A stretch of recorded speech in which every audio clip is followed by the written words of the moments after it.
ब्रह्म ज्ञान अथ श्री विष्णु पुराण। ओम की कथा महान, जय श्री विष्णु पुराण। विष्णु पुराण, विष्णु पुराण, विष्णु पुराण। प्रगटे कब तीन लोक, जन्म मृत्यु हर्ष शोक। पृथ्वी जल वायु गगन, प्रकृति कब ज्योत अगन। इस पुराण में है निहित जप तप और योग ध्यान। विष्णु पुराण, विष्णु पुराण, विष्णु पुराण। मैं माँ हूं, धरती माँ। भक्ति मार्ग सरल नहीं होता। ईश्वर में विश्वास रखना देखने और कहने में साधारण बात लगती है, पर जैसे ही कोई अपने इस विश्वास की घोषणा करता है, उसकी परीक्षा आरंभ हो जाती है और तभी इसका निर्णय होता है कि यह विश्वास केवल दिखावा है अथवा इसमें कुछ तथ्य भी है। यह उसी समय सिद्ध होता है जब ईश्वर पर विश्वास रखने वाला विपदाओं और यातनाओं में भी अडिग रहता है। प्रहलाद को भी यह सिद्ध करना पड़ रहा है कि उसका विश्वास उसके जीवन का दूसरा नाम है, और यह सिद्ध करने के लिए वो विष, अग्नि और जल की परीक्षाओं में सफल हो चुका है। पर मुझे पता है कि उसे इतिहास बनाना है, और इतिहास बनाने और इतिहास बनने के लिए जो कुछ उसने किया वही पर्याप्त नहीं है। नियति अभी उसे कुछ और तपाना चाहती है। हे सागर देव, एक माँ की पुकार सुन लीजिए।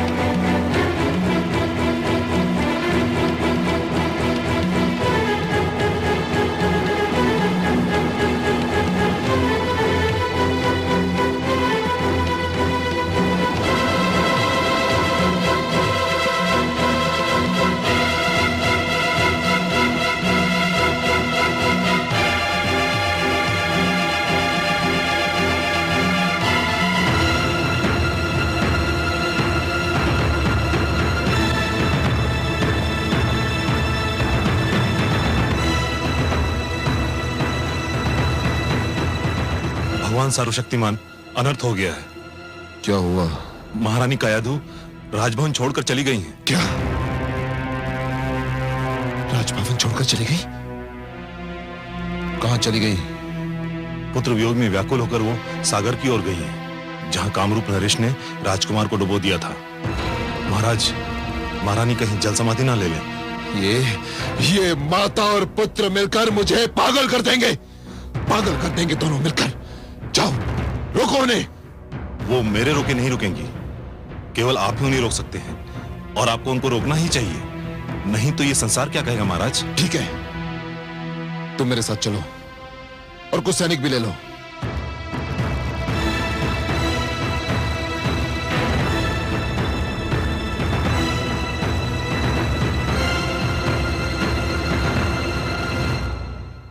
देवी, यह बालक तो जागने का नाम ही नहीं लेता।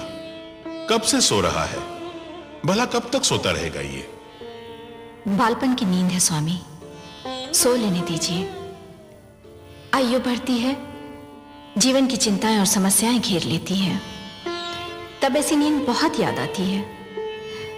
लोग तो तरस जाते हैं ऐसी नींद के लिए, आप सत्य कहती हैं देवी, पर बहुत सो चुका ये।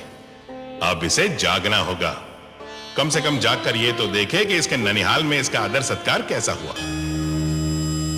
मुझे खेद है पिताश्री। प्रणाम पिताश्री, प्रणाम माते। पिताश्री, मुझे खेद है कि आप अपने नाती का और अधिक आदर सत्कार नहीं कर पाएंगे। क्यों पुत्री?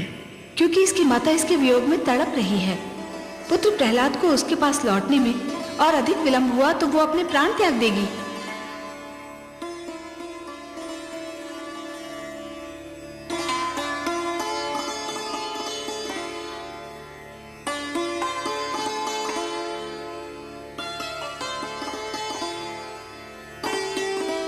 कितना मनमोहक है मेरा पुत्र। इसके मुख से तो मेरी दृष्टि हटती ही नहीं। तुमने इसके सिर पे हाथ क्या फेर दिया पुत्री? इसके माथे पर समस्त सृष्टि का तेज निखर आया है, मानो प्रकाश का मुकुट पहन लिया हो। सुनो पुत्री, तुम स्वयं जाके इस बालक को इसकी माता को सौंप दो। नहीं पिताश्री, पुत्र प्रहलाद को आपकी गोद में फेंका गया था। कयाधु भी इसे आप ही से मांग रही है। दुख से बिलखती इसकी माता को आप अपने हाथों से लौटाएंगे तो उसके हर्ष की कोई सीमा नहीं रहेगी। आप ही इसे ले जाइए। तुम कहती हो पुत्री, तो मैं ही इस बालक को इसकी माता को सौंप दूंगा।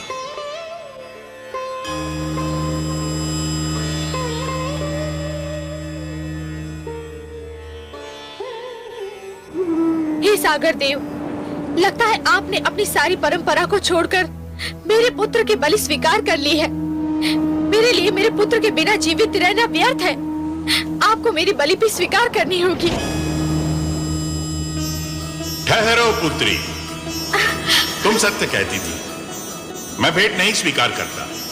और फिर प्रहलाद तो मेरे दोहित्र समान है। लो, मैं तुम्हारा बेटा तुम्हें वापस लौटाता हूं। धन्य है आप धन्य है सागर देव। आपने मुझे मेरा पुत्र लौटाकर एक ममता की मारी माँ पर बड़ा उपकार किया है। मैं कैसे आपको धन्यवाद दूं? इसकी कोई आवश्यकता नहीं है पुत्री। एक माता को अपना पुत्र वापस लौटाना उस पर उपकार नहीं होता। यह तो हमारा धर्म है। हाँ, एक माता से उसका पुत्र छीन लेना अवश्य ये जघन्य अपराध है।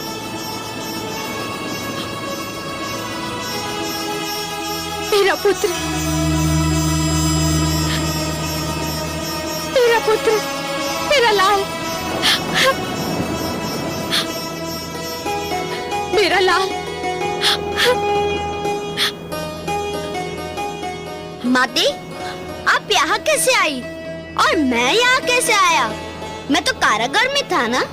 हाँ पुत्र, तुम्हारे दुष्ट फूफा विप्रचित्ति ने तुम्हें सागर तले फेंक दिया था। परंतु मैं तो बहुत मीठा सपना देख रहा था। मैंने स्वप्न में अपने एक नानाश्री को भी देखा। मैं उनके गोद में था। मैंने माता महादेवी लक्ष्मी को भी अपने पास देखा। कितनी अच्छी थी वो। उनके गोद में जाकर मुझे यूं लगा जैसे मैं स्वर्ग में आ गया हूँ। मेरा पुत्र,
महारानी।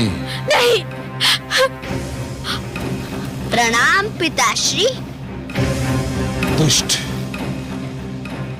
तुझसे पर्वत की ऊंचाई हार सकती है, अग्नि का ताप हार सकता है, समुद्र की गहराई हार सकती है, किंतु मैं तुझसे हार नहीं मानूंगा, कदापि नहीं मानूंगा।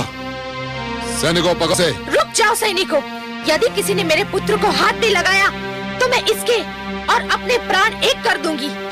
मैं भी महान असुरा तारक के महाबली सेनापति चंबासुर के पुत्र कयादु हूँ। मेरे पास भी मायावी शक्तियाँ है।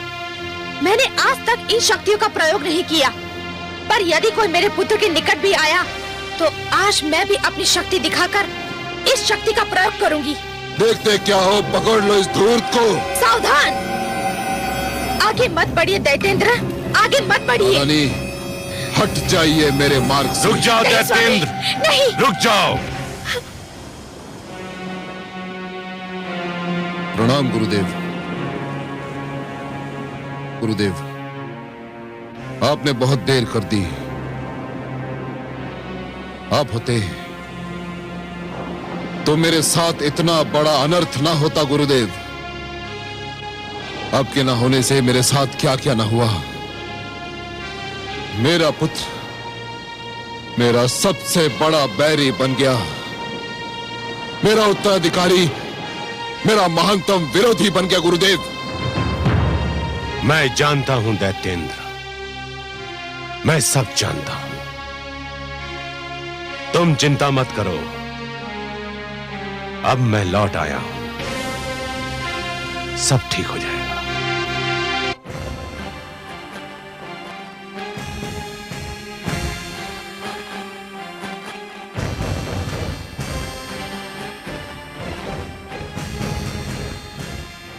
प्रणाम दैत्य गुरु। यशस्वी भव।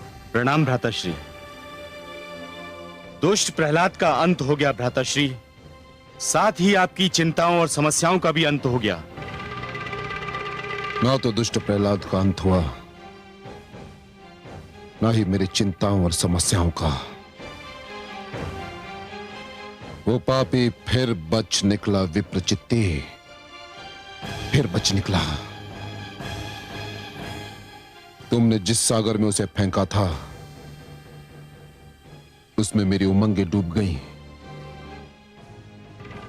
मेरी इच्छाएं डूब गईं, मेरी सारी योजनाएं डूब गईं। बस नहीं डूबा तो वो दुष्ट प्रहलाद उतर गया और एक बार फिर मैं मुंह ताकता रह गया। मैं भगवान हिरण्यकशिपु। धैर्य से काम लो दैत्येंद्र, इतना हताश होने की क्या आवश्यकता है। कैसे हताश ना हूं मैं गुरुदेव, कैसे हताश ना हूं। मैंने उस पर खड़क की बौछार करवाई, उसे ऊंचे पर्वत से नीचे फिकवाया, मैंने उसे विष दिलवाया, उसे अग्नि में जलवाया। और अब जब विप्रचित्ति ने उसे मारना चाहा, परंतु वो दुष्ट ऐसे कठोर प्राण लेकर जन्मा है कि मरने का नाम ही नहीं लेता। मैं कहां तक धैर्य रखूं गुरुदेव, कहां तक धैर्य रखूं। यह सब इसलिए हुआ था कि मैं यहां नहीं था। संभवतः मैंने तब पर जाकर भूल की थी, परंतु अब मैं लौट आया हूं। अब प्रहलाद को मेरे हाथों में सौंप दो, मैं उसे संभाल लूंगा। मैं तो समझा था तुम दोनों मेरे योग्य शिष्य सिद्ध होगे, मेरी अनुपस्थिति में गुरुकुल को संभाल लोगे, परंतु तुम दोनों सर्वथा अयोग्य निकले। सब अनर्थ हो गया। हम क्या करते पिताश्री? राजकुमार प्रहलाद। प्रश्न प्रहलाद का नहीं है, प्रश्न है गुरुकुल के शेष विद्यार्थियों का। प्रहलाद तो राजकुमार है, परंतु तुम तो साधारण शिष्यों को भी नियंत्रण में नहीं रख सके। राजकुमार प्रहलाद ने विद्रोह की ऐसी ज्वाला फैलाई कि हम विवश हो गए। धिक्कार है तुम पर। मैंने तुम्हें कृत्या क्रिया किस दिन के लिए सिखाई थी? तुम्हें कृत्या का प्रयोग करना चाहिए था। कृत्या अगर प्रकट हो गई तो राजकुमार को मार डालेगी पिताश्री। और यदि प्रहलाद जीवित रह गया तो समस्त असुर लोक मारा जाएगा। जाओ प्रहलाद को गुरुकुल में आने का संदेश दो। किंतु गुरुदेव, इतना सब घट जाने के उपरांत क्या महारानी कयाधु अपने पुत्र को हमारे साथ आने भी देंगी? मैं महारानी कायाधु को अच्छी तरह से जानता हूं। वो पुत्र की शिक्षा के नाम पर कोई भी बलिदान कर सकती है। जाओ उनसे कहो कि मैंने प्रहलाद को गुरुकुल में शिक्षा के लिए बुलाया है। जो आज्ञा गुरुदेव।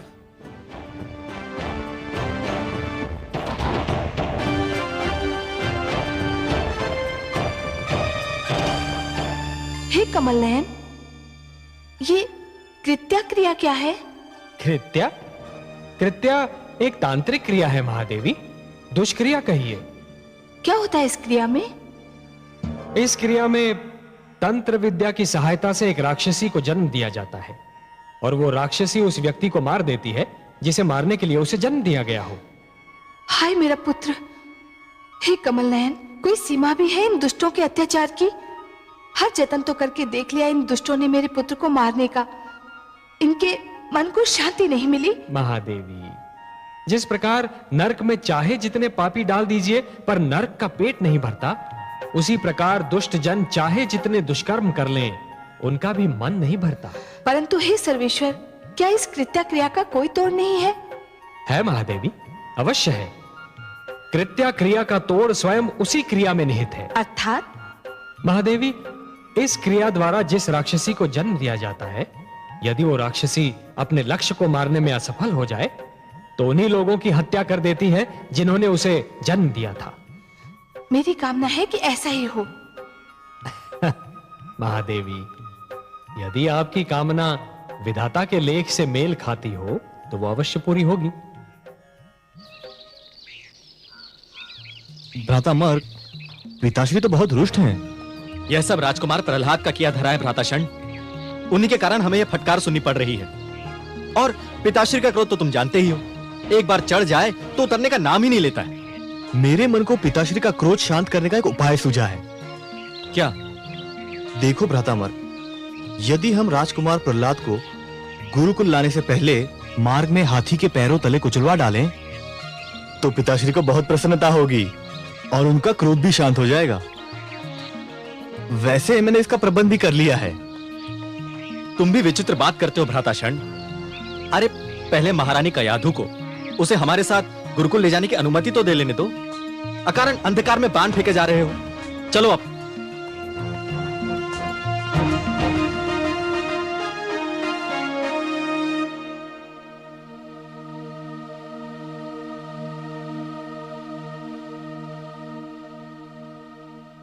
महारानी की जय हो। असुरों के गुरुकुल से गुरुजन शंड और अमरक आपसे मिलने आए हैं। शंड और अमरक? अब वे यहाँ किस लिए आए हैं? वे कहते हैं कि उनका आपसे मिलना आवश्यक है।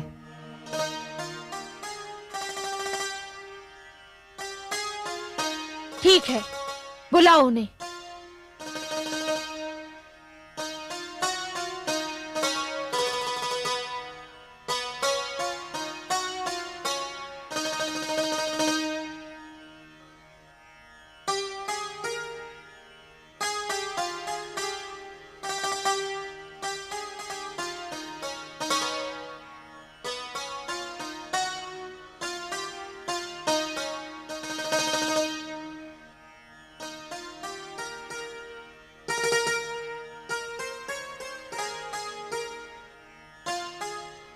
प्रणाम महारानी। राजमाता की जय हो। प्रणाम गुरुजन। कहिए, कैसे कष्ट किया? आप तो जानती हैं कि दैत्य गुरु शुक्राचार्य अपनी तपस्या से लौट आए हैं। हाँ, मैं मिल चुकी हूँ उनसे। पिताश्री की इच्छा है कि राजकुमार प्रहलाद की शिक्षा अधूरी न रहे।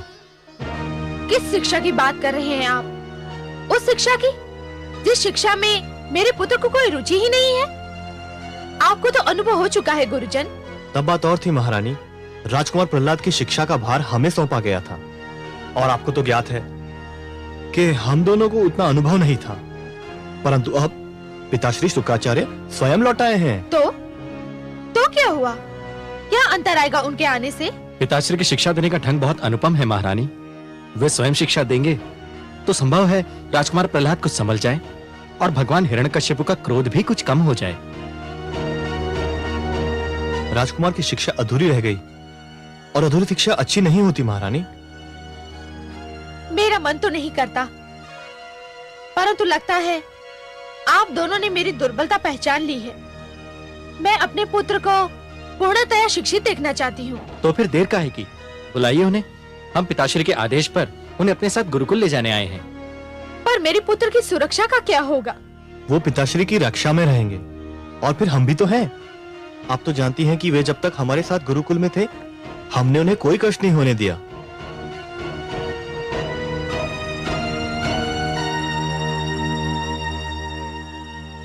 पुत्र प्रहलाद,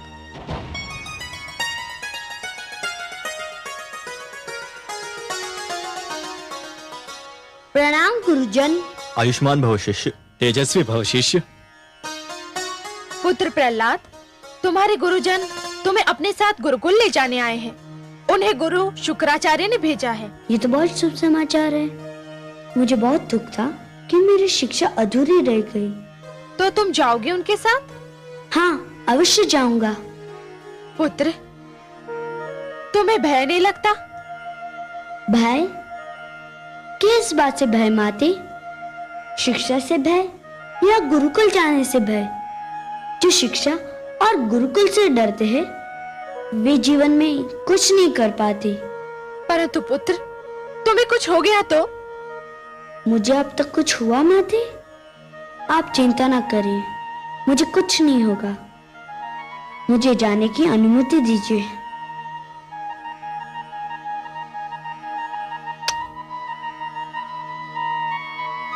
आयुष्मान भव पुत्र। चलिए गुरुजन, मैं गुरुकुल जाने के लिए बहुत व्याकुल हूँ।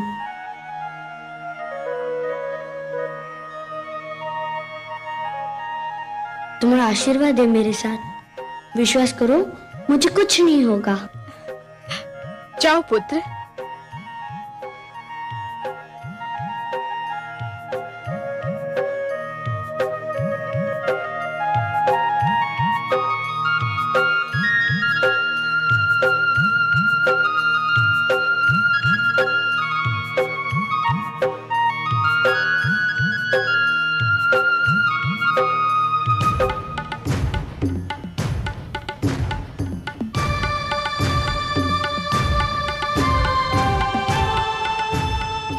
प्रणाम गुरुवर।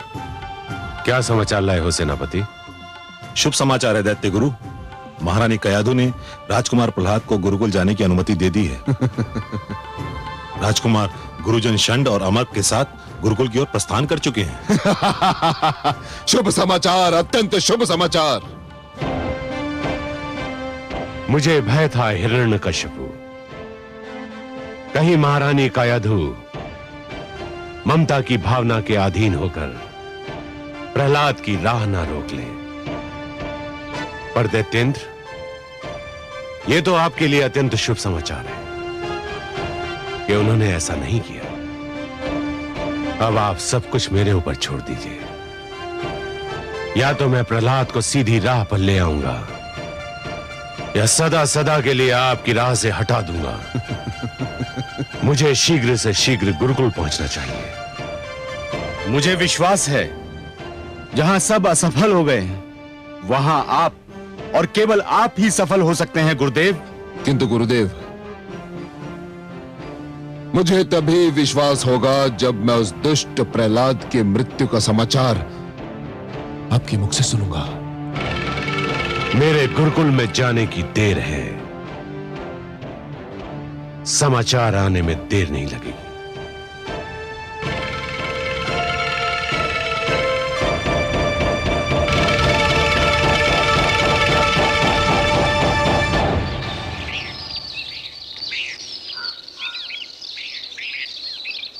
गुरुजन, आपने माताश्री को मनाकर मुझ पर बड़ा उपकार किया है।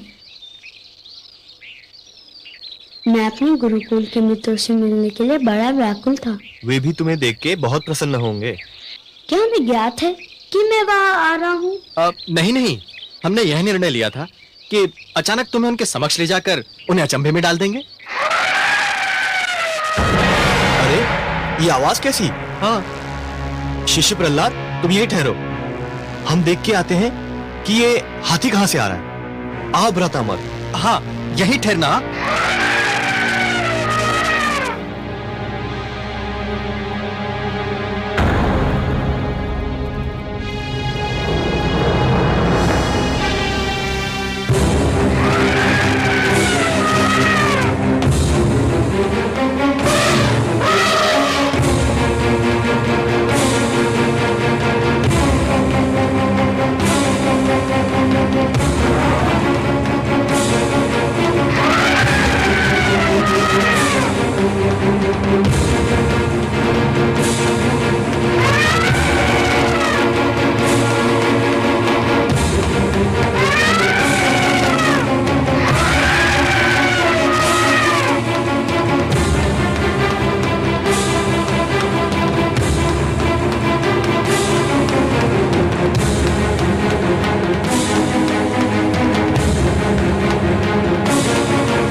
देखा आपने कमल नयन, मेरा पुत्र कितना निडर है, हाथियों से भी नहीं डरा। उनके समक्ष डटा रहा, वे ही सिर झुकाकर चले गए। महादेवी, आपके पुत्र का ईश्वर पर इतना अडिग विश्वास है कि उसने मृत्यु से भयभीत होना छोड़ दिया है। वो जानता है कि उसका जीवन और उसकी मृत्यु दोनों ही ईश्वर के हाथों में है, उन हाथियों के भारी भारी पैरों तले नहीं। आपने सत्य कहा कमल नयन, मृत्यु से क्या भयभीत होना, वो तो एक दिन आकर ही रहेगी। किंतु मृत्यु के भय से जीवन का सुख चैन खोना मूर्खता है, और ये भेद मेरे पुत्र ने जान लिया है। यूं भी उसने इतनी यातनाएं झेली हैं कि अब उसके लिए मृत्यु अर्थहीन हो गई है। इसीलिए तो उसने मृत्यु से भयभीत होना छोड़ दिया है। महादेवी, जो मृत्यु से डरते हैं वो जीवन जीने के लिए सिद्धांतहीन समझौते करने लगते हैं, और ऐसा सिद्धांतहीन जीवन मृत्यु से भी बुरा होता है। महादेवी, इतिहास साक्षी है कि जीतते तो वही हैं जो मृत्यु के भय पर विजय पा लेते हैं, और सिद्धांतहीन जीवन जीने वाले तो कायर होते हैं। महादेवी, जैसे ये षंड और अमर्क, मुझे तो इनकी कायरता पर हंसी आ रही है। गुरुशान, गुरु अमर्क, कहाँ है आप?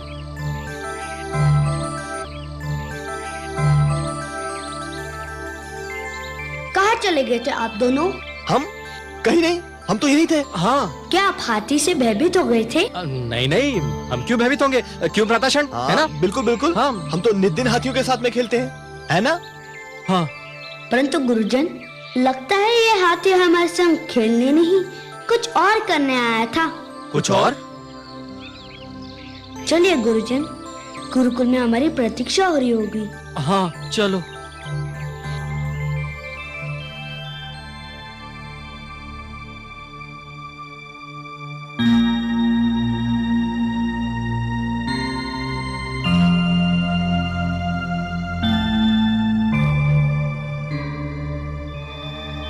प्रणाम पिताश्री। प्रणाम गुरुदेव।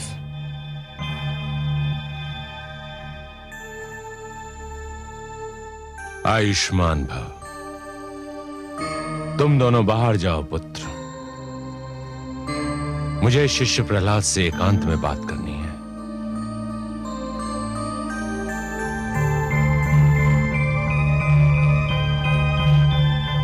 शिष्य प्रहलाद, प्रसन्नता हुई तुम्हें देखकर। कहो कैसे हो? गुरुदेव की कृपा से सकुशल हूँ। अब गुरुदेव के दर्शन से धन्य हो रहा हूँ। जानते हो प्रहलाद, मैंने तुम्हें यहाँ किस लिए बुलाया है?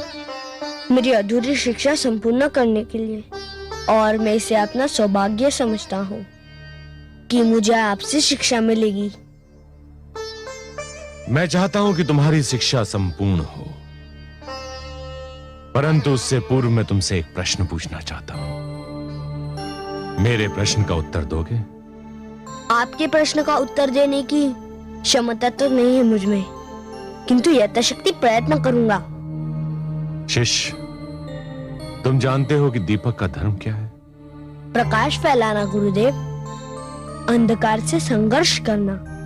संतान को भी कुल दीपक कहा जाता है, जानते हो? जानता हूं गुरुदेव। जानते हो तो फिर अपने कुल के लिए ऐसा दीपक क्यों बने हुए हो जो प्रकाश के स्थान पर अंधकार फैला रहा है, उनके कष्ट का कारण बना हुआ है। हे गुरुदेव, मैंने किसको कष्ट दिया? किसको कष्ट नहीं दिया? अपने गुरुजन को कष्ट दिया, अपने पिता को कष्ट दिया, अपनी माता को कष्ट दिया, और उससे बढ़कर अपने आप को कष्ट दिया।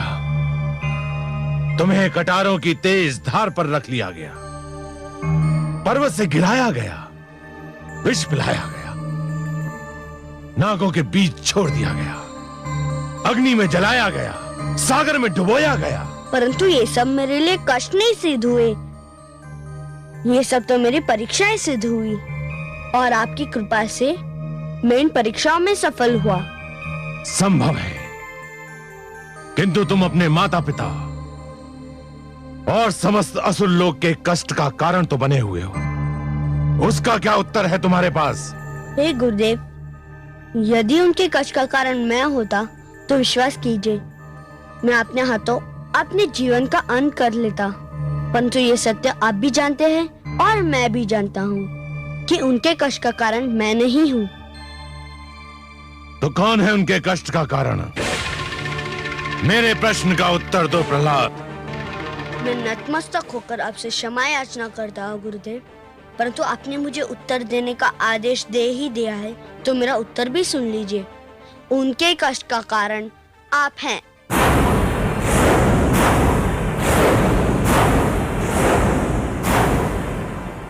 मैं? हाँ, हे गुरुदेव, आप मुझे क्षमा कीजिए, किंतु आपने अपना गुरुधर्म बुलाकर सबको कष्ट में डाल दिया। क्या बक रहा है धूर्त? मैंने अपना गुरु धर्म बुला दिया है? कैसे? हे गुरुदेव, आपने अपने अहंकार के वश देवताओं और असुरों के बीच मतभेद की दीवार खड़ी कर दी। प्रहलाद! सत्य कड़वा होता है गुरुदेव, परंतु क्या ये सत्य नहीं कि आपने अपने पद की रक्षा के लिए असुरों को देवताओं से लड़ा दिया? आपको हर पल अपने अपमान का ध्यान रहा, हमारे कल्याण का नहीं। आप स्वयं व्रत करते हैं पर असुरों को व्रत करने से रोकते हैं। आप स्वयं तप करते हैं पर असुरों से कहते हैं कि वे दूसरों का तप भंग कर दे। आपने शिक्षा को विभाजित कर दिया है, अपने पुत्रों और राजकुमारों के लिए शिक्षा के कुछ और नियम बनाए और साधारण असुर बालकों के लिए कुछ और। हे गुरुदेव, गुरु वो होता है जिसके चरण छूते ही मन में ज्ञान का उजाला फैल जाता है, परंतु आप कैसे गुरु है जो आपके चरण छूता है उसके मन में अहंकार का अंधकार डेरा जमा लेता है। बंद कर ये विषैला प्रलाप। नहीं गुरुदेव, आज सुन ही लीजिए, कह लेने दीजिए मुझे अपने मन की बात। मेरे पिताश्री ने ईश्वर होने की घोषणा कर दी। आप चाहते तो उन्हें रोक भी सकते थे, उन्हें अंधेरों में भटकने से बचा सकते थे, परंतु आपने उन्हें और उकसाया, उन्हें और बढ़ावा दिया, और अब वे इतने दूर जा चुके हैं कि उनका लौटना संभव नहीं। दुष्ट बालक, मेरे मन में तो आता है कि मैं इसी क्षण तेरा गला दबाकर तुझे मार डालूं। तो दबा दीजिए गुरुदेव।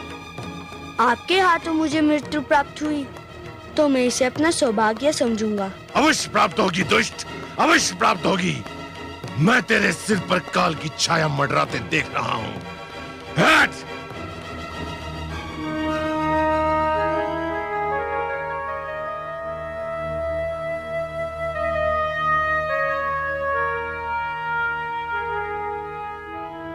शिष्य भटक जाए तो गुरु उसका मार्गदर्शन करता है, गुरु भटक जाए तो उसका मार्गदर्शन कौन करेगा? आहा, वाह पुत्र, धन्य हो तुम। हे कमल नयन, सुनिए आपने मेरे पुत्र की बात। एक बालक ने जीवन का सारा दर्शन सामने रख दिया। इसी को कहते हैं गागर में सागर समो देना। महादेवी, सब लोग जीवन को विद्या की दृष्टि से देखने का प्रयास करते हैं, परंतु आपका पुत्र जीवन को भक्ति के नेत्रों से देखता है, इसलिए जीवन के सारे रहस्य उसे विदित हैं। और महादेवी, प्रहलाद को जीवन का एक सीधा और सरल सत्य भी ज्ञात है, और वो सत्य ये है महादेवी कि जिस प्रकार जब एक पुरुष भटक जाता है तो केवल एक ही व्यक्ति भटकता है, परंतु जब एक नारी के पैर डगमगाने लगते हैं तो समस्त परिवार डगमगा जाता है। उसी प्रकार जब एक शिष्य भटकता है तो केवल एक ही छात्र भटक जाता है, परंतु जब एक गुरु भटक जाता है महादेवी तो समस्त छात्र समाज भटक जाता है, और जब समाज भटक जाता है महादेवी तो समस्त राष्ट्र का संकट बन जाता है। परंतु हे कमल नयन, इतनी छोटी सी बात दैत्य गुरु शुक्राचार्य की समझ में क्यों नहीं आती? इसके कई कारण हैं महादेवी।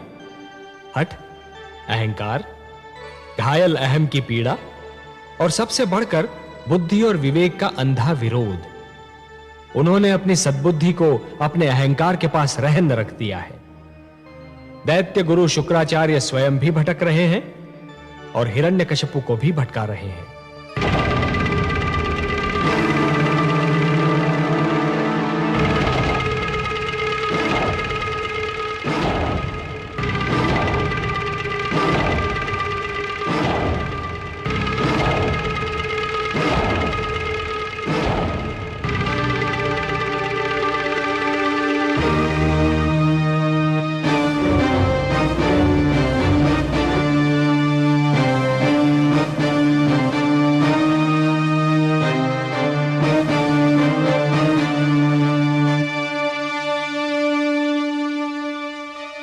नींद नहीं आ रही है दैत्येंद्र? नहीं गुरुदेव, जब तक वो दुष्ट प्रहलाद जीवित है मेरी आंखों में नींद कहां। वो मुझे हर पल व्याकुल करता रहता है गुरुदेव। तो समझ लो तुम्हारी व्याकुलता का अंत हो गया।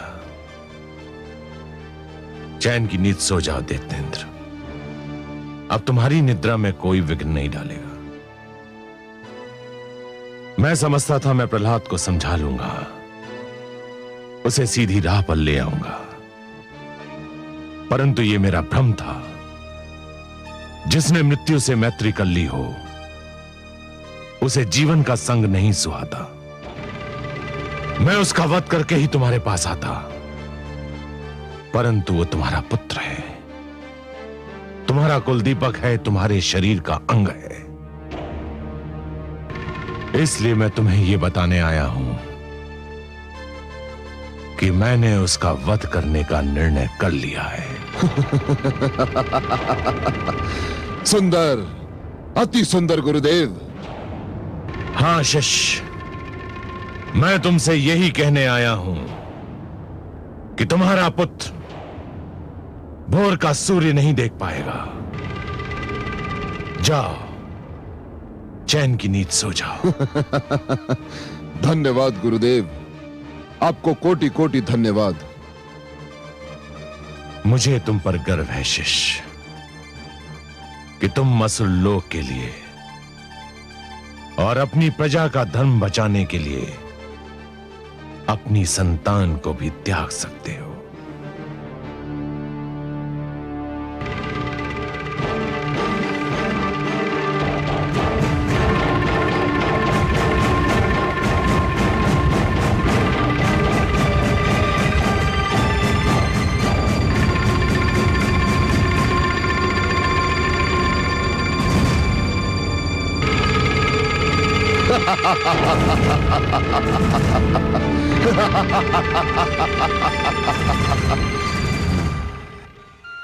हे कमल नयन, दुष्ट हिरण्यकशिपु की बुद्धि पर तो उसके झूठे अहंकार ने अधिकार जमा लिया है।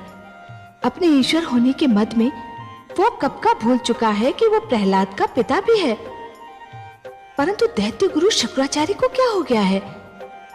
वो तो 2 पुत्रों षंड और अमर्क के पिता भी हैं। वो किसी के पुत्र का वध करने की बात कैसे सोच सकते हैं? उनका पितृत्व क्यों खो गया है? क्रोध के कारण महादेवी, क्रोध के कारण। जिस प्रकार अग्नि सूखी लकड़ी को सरलता से जला देती है, उसी प्रकार क्रोध सुंदर भावनाओं को सहजता से भस्म कर देता है। हे नारायण, दैत्य गुरु शुक्राचार्य तो विद्वान हैं, तो फिर वो ये क्यों भूल गए कि क्रोध विवेक का शत्रु है? उसे भूलने का कारण है उनका मुझसे वैर। वो मेरे विरोधी हैं, इसलिए मेरा विरोध करने की धुन में वो विवेक तो क्या स्वयं को भी भूल गए हैं। मेरा विरोध करने की भावना उनकी विद्वत्ता पर भारी पड़ चुकी है महादेवी। और अब दैत्य गुरु शुक्राचार्य कोई भी सीमा पार कर सकते हैं। आश्चर्य है, क्या दैत्य गुरु शुक्राचार्य ये भी नहीं जानते कि सीमा से अधिक विरोध अपने ही दुख का कारण बन जाता है? नहीं जानते महादेवी, दुर्भाग्य से वो इस सत्य को नहीं जानते, पर अतिशीघ्र जान जाएंगे। दैत्य गुरु शुक्राचार्य जिस पथ पर पग धरने जा रहे हैं, वहां उन्हें अश्रु और रक्त की धाराओं के अतिरिक्त और कुछ नहीं मिलेगा। भूले अपना धर्म जब गुरु बैरी बन जाए, मिटे उजाला ज्ञान का अंधियारा छा जाए। वह विद्या विद्या नहीं, वह है बुद्धि विकार, जो भटकाए राह से दे जो बुरे विचार, दे जो बुरे विचार। तो सुनेगा ये पुराण, पाएगा सुख और ज्ञान, पाएगा सुख और ज्ञान। कर्म को ही धर्म जान, प्रेम की तू छेड़तान, प्रेम की तू छेड़तान। बीते युग बता रहे हैं, बीते युग बता रहे हैं, सत्य पथ पे चल सुजान